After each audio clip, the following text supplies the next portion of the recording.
Wellcome itself was born afresh. The Wellcome Trust was born anew out of this, because Richard Sykes had a vision for the future, a kind of like fascist utopian vision, I would call it, because it was about combining government, academia, and the private pharmaceutical industry together to share research on a global basis. And this would allow them to create the infrastructure of control for this research and a lot of the funding. Of course, Wellcome Trust became the biggest funder of scientific research around. There's no one in the world who has such wealth and sway and power since this period, this Reformation. And Richard Sykes talks about it openly.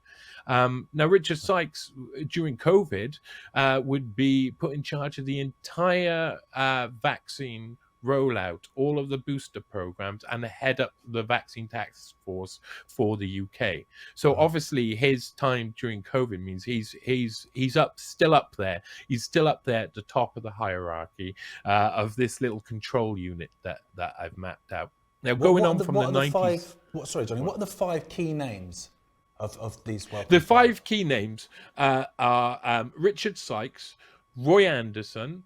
Those two are basically on about the same level. Underneath them are Jeremy Farrar and Edward Holmes. And then you have Roy Anderson's right-hand man, Neil Ferguson, who's kind of under them, or around the same hierarchy.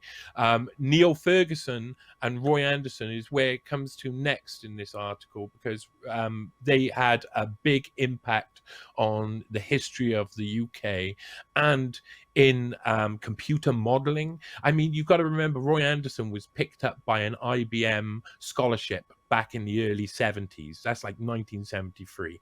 This guy would pioneer and design computer modeling for pandemics. This man would create how these things would be utilized in the future. And the first time that it was used as a fear-based propaganda effort against the public would be during foot and mouth disease crisis that happened in 2001.